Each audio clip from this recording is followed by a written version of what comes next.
Telecom, we keep your calls clear. Support so smooth, your clients cheer. Smart tech powering your team all day. MyCallCloud, the cloud call away.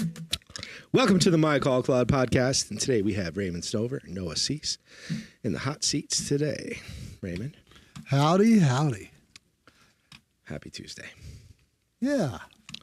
We got 5 Tuesdays topics. are good. Tuesdays are good.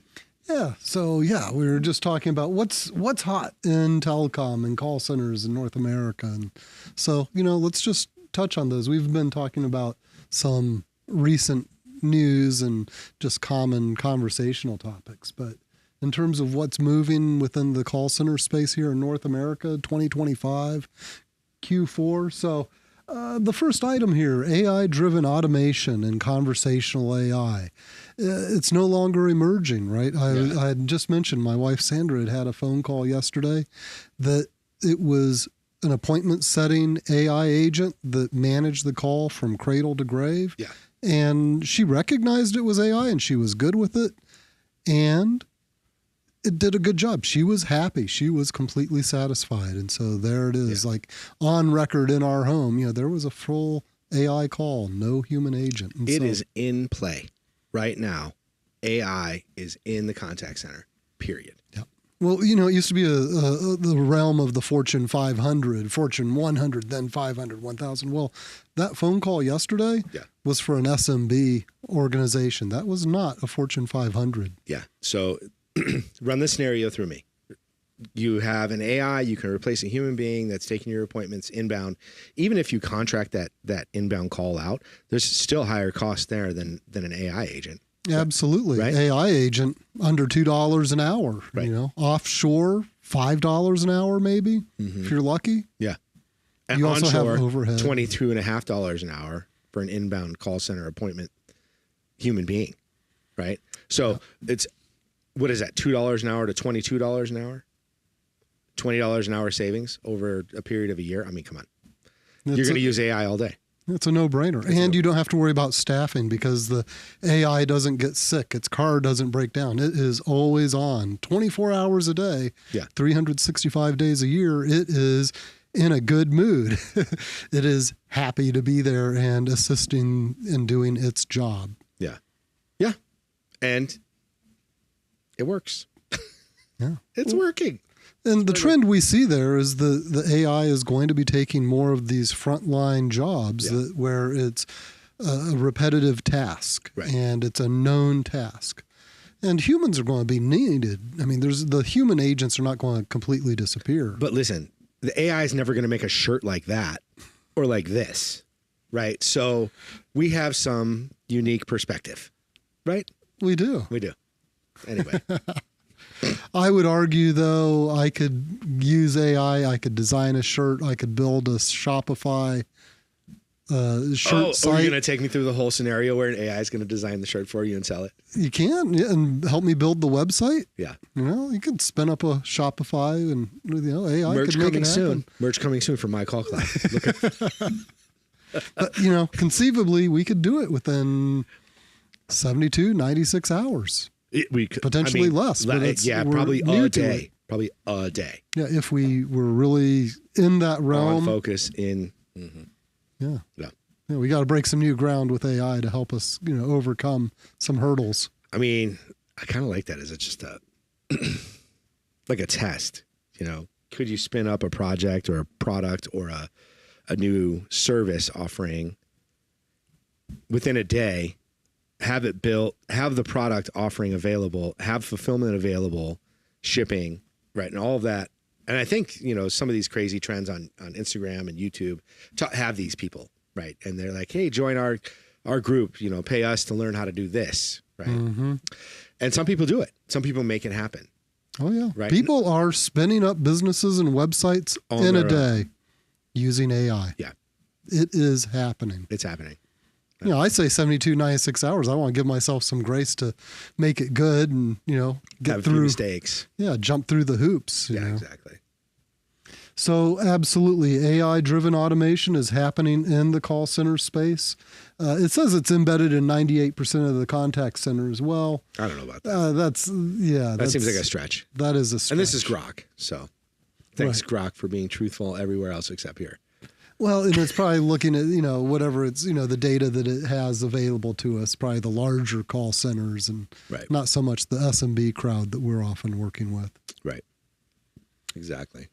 But, it is helping with boosting efficiency and helping with the human factor that sometimes is a problem with HR. You don't have the overhead that the HR has to deal with. And now, this is interesting. These two topics we're talking about here. One of them is SMS and omnichannel experience, which it can include SMS, email, and other social media and other potential channels like blogs and things of that nature too. But how is AI going to combine in with the omnichannel experience for customers as well? Because that's coming as well, right? Right. You called, and your wife probably already had this experience. She called, she set an appointment. And then the AI, well, maybe not the AI, but the process logic, then it's triggered the SMS to say, we've booked your appointment for blah, blah, blah. Here it is. And the calendar click to add is right in the damn SMS link. So you click it, it adds it to your calendar, or even reads it automatically, on your Android phone and adds it to your calendar for you. Mm-hmm. I know you've seen things like that happen, or the email does it, right? Yeah. You get an email from an airline and the ticket or the itinerary is right there in your calendar.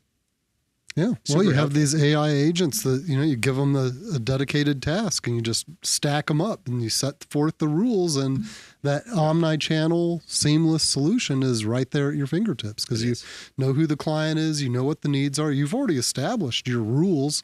After appointment is set, send SMS. Yeah. If confirmed, yes. If stop, then stop sending. Yeah. Maybe trigger another phone call. Whoa, we see that you want us to not send you SMS messages. How are we to communicate? Exactly. Right? What is the alternative method you'd like to communicate? You just build good rules, and the AI agent can run so we've with already seen it sort of integrated, right? Oh, yeah. We've been doing this for a long time, right?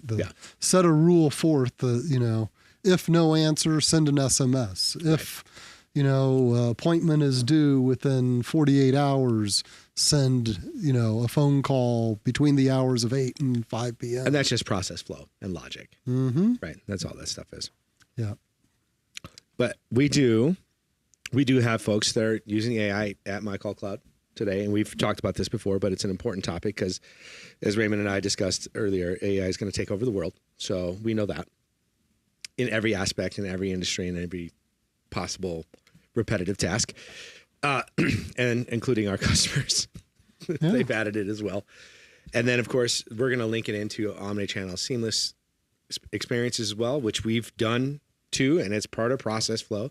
It's not part of the AI bot necessarily, but it's part of our process flow, right? It's for our customers to reach their customers. Right? So that's been interesting to see. Right. But we can plug in like with a CRM, and we can, there's a myriad of AI tools out there, and we've started integrating as our clients come to us. Say, hey, I want to hook in, Gong, or I want to hook in whatever the AI du jour is of the moment that they want and need. Yeah. Hook it up. So another trend, the cloud migration, contact center as a service, the CCaaS space has absolutely been growing. You and I grew up we cut our teeth in the call center world with the premise systems. We had to hop on a plane to go install the system. Punch wires down, install networks. I mean, I tell this story from time to time. Xanthus Higher Education Loan Program down in St. Pete, Florida, one of my favorite installs that I went to. They brought me down. I actually confiscated Rick Morris's hard drive out of his computer to install it into that install back in 2002 when I went down to St. Pete and installed their system. Rick had all of his wedding photos on there. Now, I don't know if he had a backup. I think he did. But I don't know why you would bring your personal computer into a workspace and have technologists around that know how to build things and are preparing for an install. I built the whole thing, shipped it out there, ready to go. When I got to St. Pete, he already had it unplugged, plugged into the network. I spent a couple hours configuring the things I needed to configure, and he was up and running in that first, 4 or 5 hour span of time.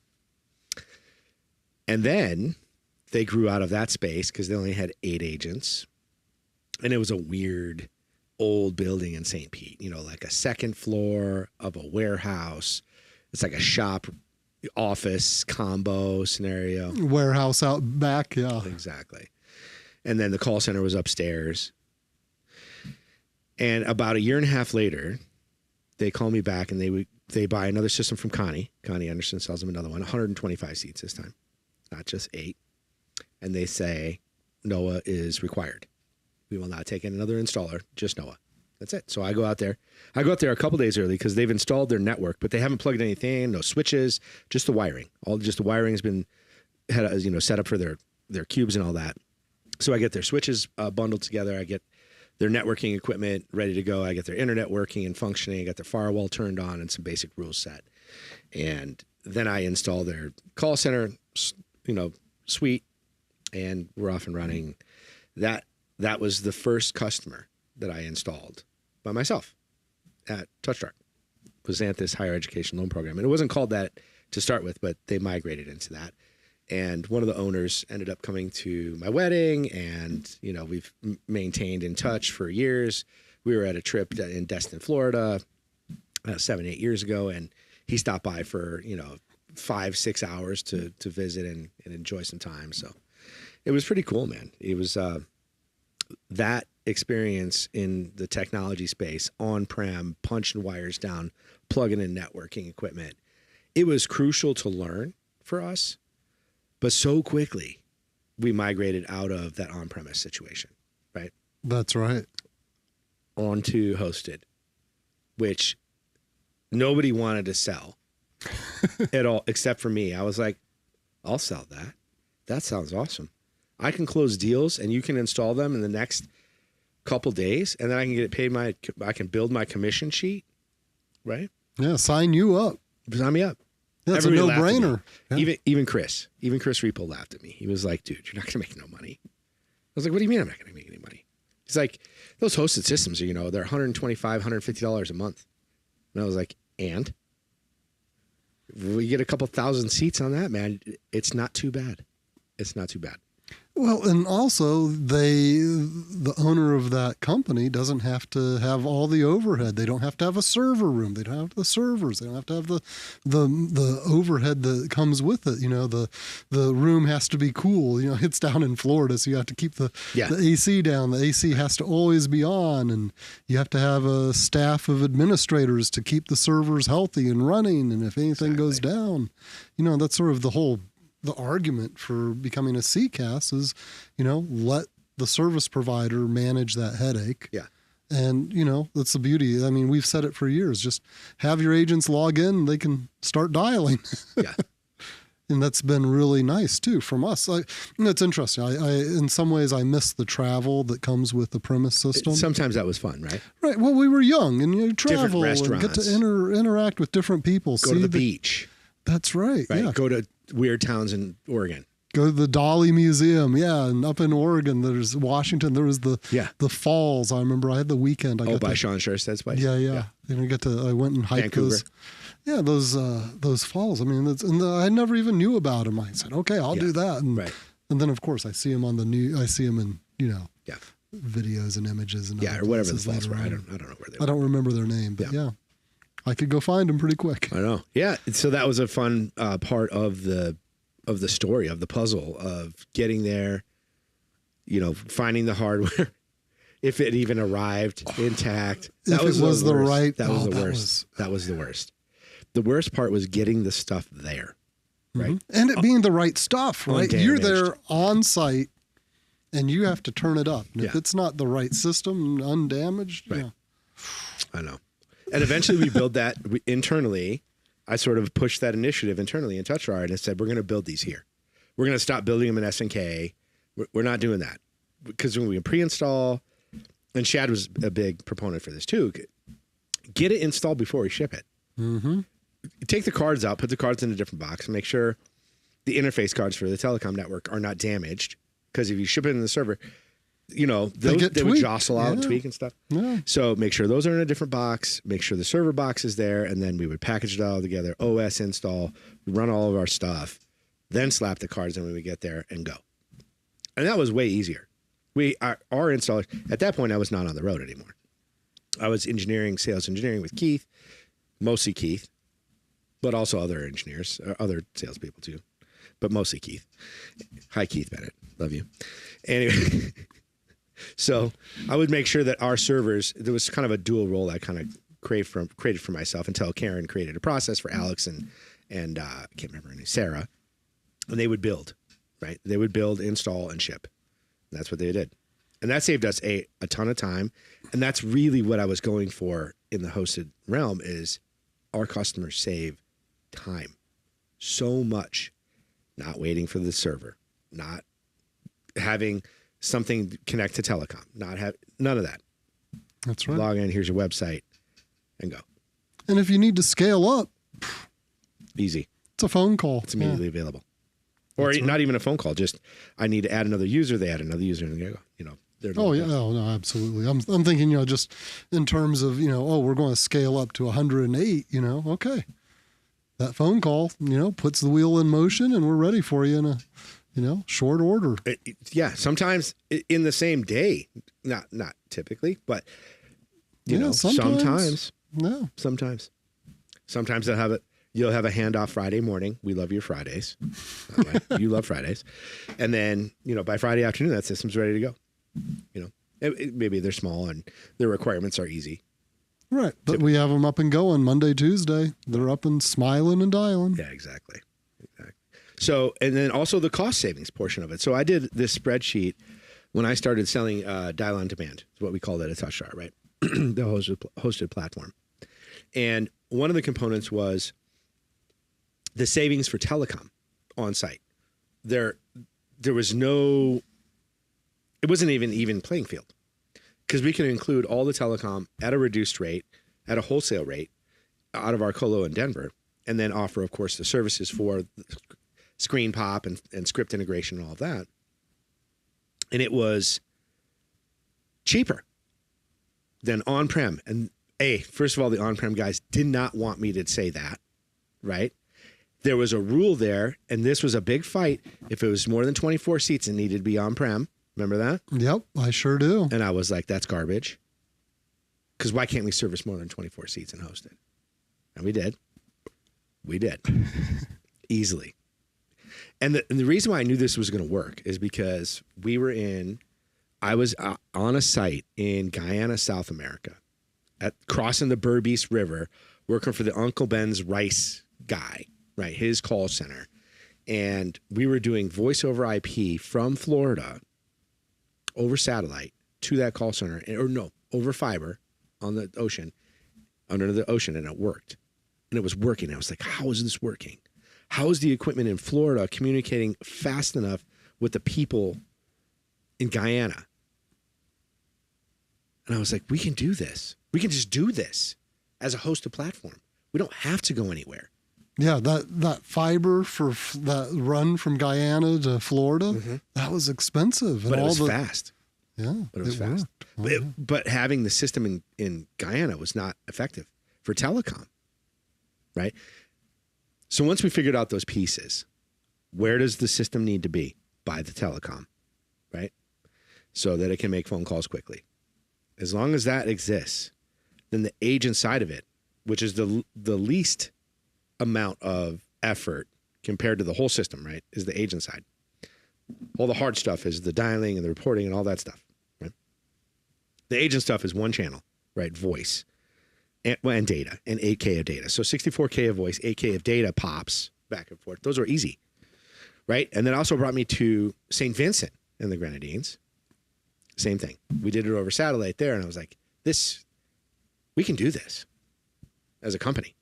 And we spun up DOD.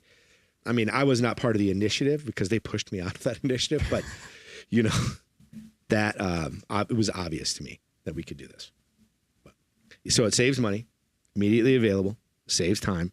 If you have an on-premise system today, you should call Raymond because he'll save you money and time, and headaches. Thank you for the plug there. Yeah. All right. What did you want to say about that? Because I kind of rambled there. No, this is, I would totally agree with you. You were sort of at that forefront and you could see the writing on the wall. Right. And, what you didn't say is that DoD started taking off and they were selling more than 25 seats. And people started opening their eyes saying, oh, Prem is going to be on the way out. Or this hosted solution is going to be the way to go. Right. And, nowadays you look at it, it's a no-brainer. Who wants a on-premise system, Oh, very, very few. Very few. Very tight security, want full control, physical control. But that's very few people in the world that really are demanding that. Well, especially our customer base. We're not servicing thousands and thousands of seats. We're SMB. Yeah. A couple hundred seats. Yeah, let's spin it up. Yeah. And so make sure your network is ready. Do you have a good router? Do you have, if you have hubs on your network, you need to upgrade them, yeah, right? don't do that. Hubs are bad. Yeah, but, get those out. But who has a hub anymore these days? Maybe some of those on-premise guys still do, and it's up in the ceiling and they forgot about it because that IT guy had to extend for that room that you rented out. Then you made it into a long-term solution. That short-term solution with the hub that's forgotten is still up there in the roof, in the ceiling. Exactly. And why does that room over in the far end of the building always have these problems? Yeah, why are these computers always having issues over here? Well, I don't get it. I don't understand. Yeah, a lot of people don't understand network too. That is a crucial layer of communication inside of your network. If it's clean, it makes it much easier to deliver high quality voice and services to your agents servicing your calls or anything really. Honestly, it could be whatever your network is servicing. If you're an architect shop or if you're a design build shop or construction company, if your network sucks, it's going to cause problems a lot. That's right. Well, in our world with telephony, the humans, they recognize delays, they recognize problems, the jitter, the poor quality audio. Yeah. People are, the consumers are going to be hanging up on, those poor audio calls. And so, if you're providing good quality and it's easy, that's just so much of what I see is, people want the easy button. I want to be able to set up my agents and they're in all these different locations. Right. There again, that's that whole reason for the premise system falls away. Yeah. I need to have a remote workforce. I can't have everyone in one location anymore. Yeah. And that flexibility is what people expect now. I don't want to come to the office every day. I don't have to. We can communicate effectively, and we have for the last 5 years since COVID hit, mostly remote. Now, do we have moments where we get together and we plan, and we have ideas, and we have an idea session, right? We'll have a couple beers, have some food, talk about what we want to do next quarter, next year, this SMS project or that initiative or whatever. Yeah, right? Yeah. And that's important to do too. Yeah, absolutely. Get together, have some communion, eat. Have a couple beers, have some ideas, and we do a lot of these ideas that we've had over the past couple of years. They've come from lunch, haven't they? Well, even ideas, but just solutions. Hey, we have a problem and we come together and we brainstorm. And we had an aha moment with Matt Scott a year and a half ago at Clancy's or one of those lunch meetings we had. And Matt's like, we're getting the data back on these, right? On these calls for the SIP calls and the, not branded caller ID, but the stir shaking. Mm-hmm. Yeah. The stir shaking calls are sending back data. And we're like, what? I'm sorry. What's that? What kind of data are we getting? Oh, we're getting spam flags, blah, blah, blah, whatever. Oh my God. We have a stream of data we didn't even know about. And we would have never known about it unless we went and had lunch together. Yeah. Sat down, came out, slowed down, talked it through. And then we obviously put this initiative together for spam flagging, so we know when people have problems. Yeah, and it's direct from the telco. There is no third party, there's no guesswork. We know that call on that time came back as spam. Exactly. And we can report on it. And so just, collecting that information and working from that one day, it's been a very good thing. That's one example of many. If we're looking at cloud migration contact centers, Prem versus cloud, that's a piece of information that they're not going to get on Prem. Well, if they are managing their system and they're managing their telco, here we're managing the telco. So we, and because we're doing that we're signing the attestation token. We have that visibility. That's right. You just have to unpack it. So it's another value add to using cloud. Also, and also we're in a tier 3 data facility in Denver, Colorado, with multiple points of presence on fiber and N+1 redundancy in our facility and HEPA air filtration and humidity controls. So everything is exactly the way that machine wants it. Yeah, it's a stable environment. Clean, a little humid, and cold. Mm-hmm. That's right. Well, I take my jacket when I go in there. Oh, do you? Oh, yeah. I used to take these headphones in here. Earmuffs? No, because they're noise canceling. Oh, yeah. It's so noisy with all the fans. And there's a noise canceling button on the side. We don't turn them on for this, of course, but yeah, it would keep the fan noise down and quiet. Yeah. It's a serious facility. Yeah, it really is. It's one of the, yeah. If anybody really has a question about what we do, take them there. And they're like, what do you do? That's the secondary question. Yeah, right? yeah. They're like, what is all this stuff for? And how is it you're making money? They're just servers. They're just like these computers in a rack. Just running programs. They have wires connected. A couple million calls a day. That's wild, man. It's wild. But, I mean, it works. It works really well. It's super flexible.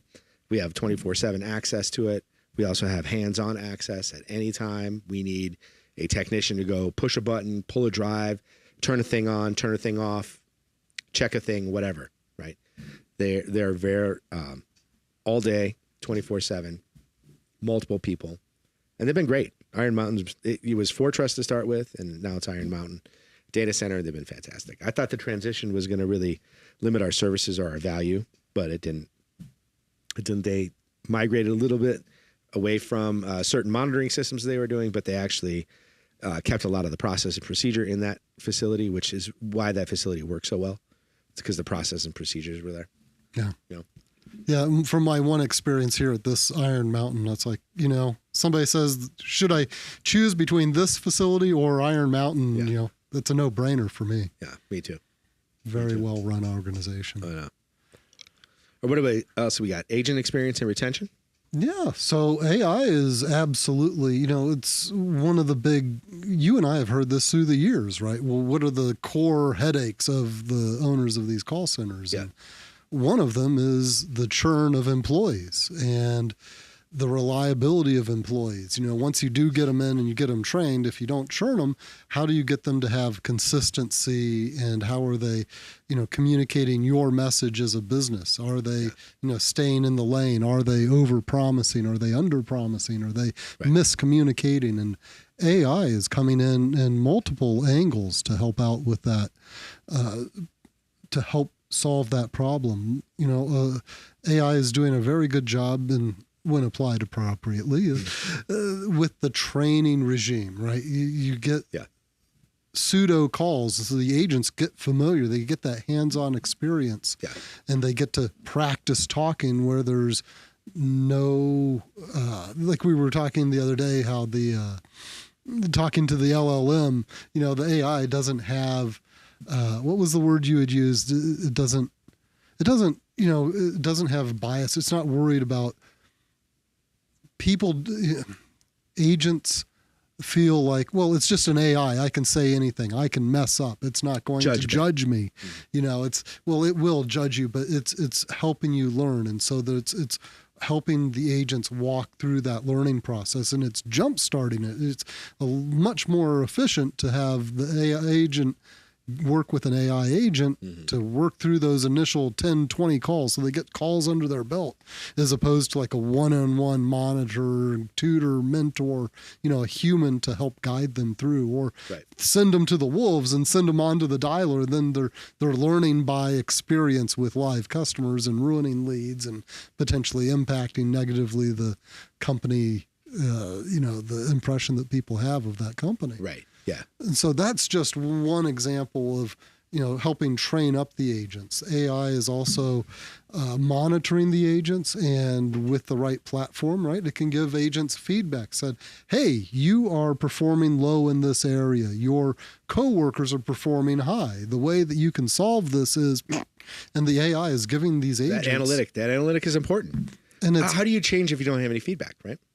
Yeah. And it's non-judgmental. It's non-threatening. It's not like from your supervisor and you have to defend yourself. It's just telling you, this is a problem we see. This is how you can solve it. Yeah.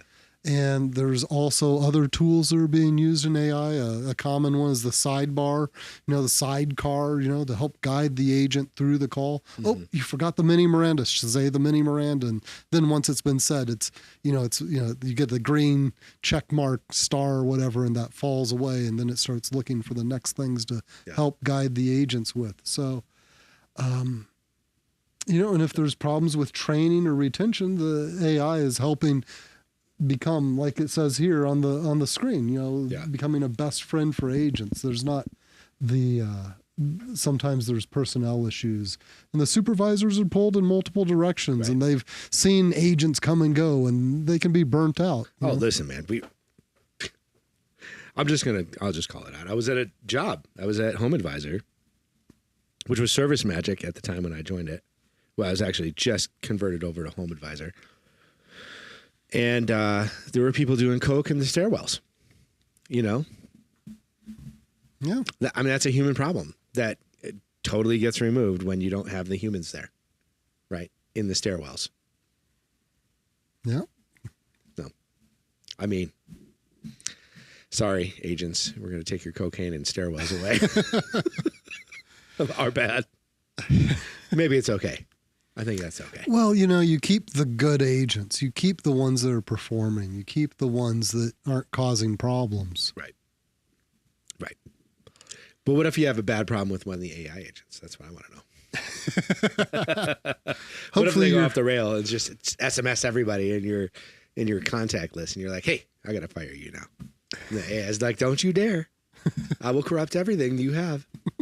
Something like that, right? Oh, yeah. We could have a science fiction Hollywood movie built off of that. Absolutely. Okay. This last point, data analytics, personalization, cybersecurity. Yeah, AI, these are areas that are just ripe for AI. The data analytics, these call centers have a wealth of information that they can analyze, they can collect, and, we can uncover things that sometimes the owners didn't even realize. Sometimes it's obvious where I don't need data analytics to tell me that, Billy needs to be well behaved when he goes on site. I need, what is it that these agents make these sales for? Oh, they all say this one phrase. Yeah. And AI can lift out, certain strengths and weaknesses and help bring that to management's attention, and helps, obviously data analytics helps with the business gets to make informed decisions. And so many of these call centers we've seen, I just go by the seat of my pants. My intuition tells me, or I can tell because the agents aren't talking a whole lot, that we need to make a change. Yeah. Making informed changes for well-informed reasons is time well spent in my book. Absolutely. And then the whole personalization piece, with the CRMs and with these LLMs you're training, the LLMs are being trained to know what the business is. Yeah. And it's also, getting to the point where it's understanding customer profiles, and these people are wanting this sort of solution. And so that customization and the customer journey are really being paid attention to. Now the LLMs have a history. They are starting to look into the CRM.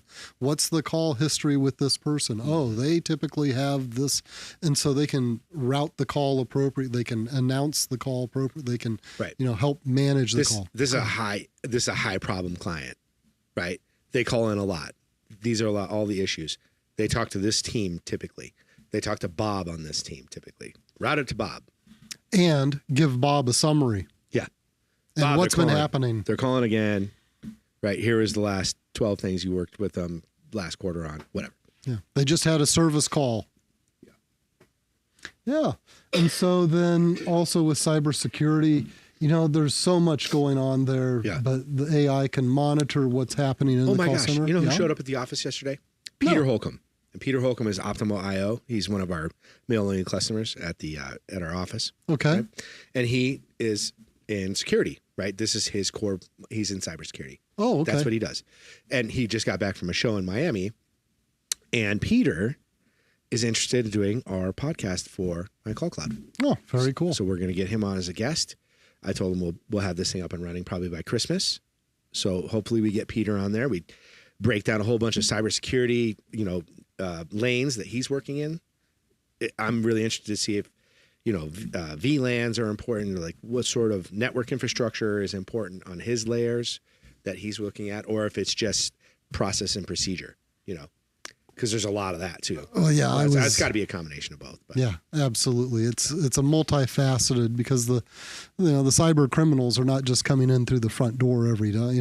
It's a multi-pronged approach, and we've seen recently that a lot of social engineering, has foiled some of these large corporations who they had all the security measures in place, but you defeat the human element. Yeah. Or the human gatekeepers, or the human trying to keep the train on the tracks, within the rails, or the guardrails, right? We called it earlier. Yeah, it's tough. It's really, really tough.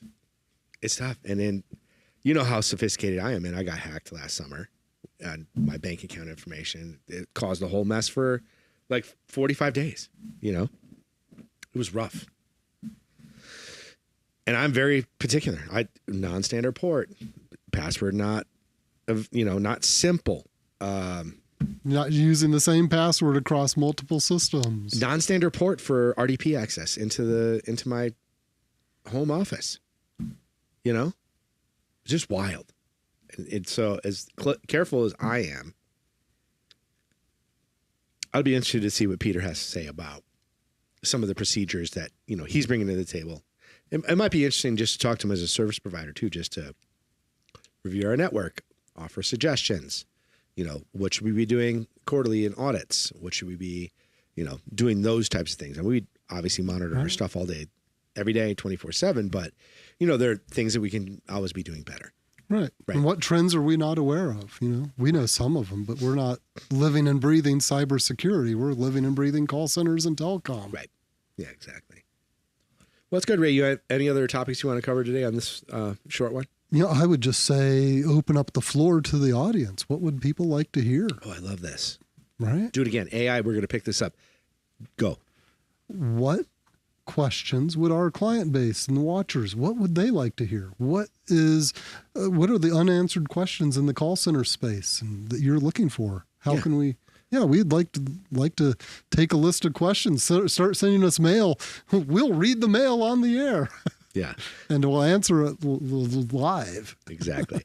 To book a call with Raymond, scan that QR code that's going to show up right above his head. Right there. I'm absolutely putting it there. 100% it's going there. And then Raymond can, he can address lots of questions. And if we have follow-ups, if there's highly technical things, of course, I'll get on the phone and we'll walk through whatever's required. We'll grab some nerds and make it happen. We'll grab some nerds and make it happen for sure. Raymond, nice one. That was a good one. Thank you, Noah. Appreciate you. Bye, everybody. Have a great day.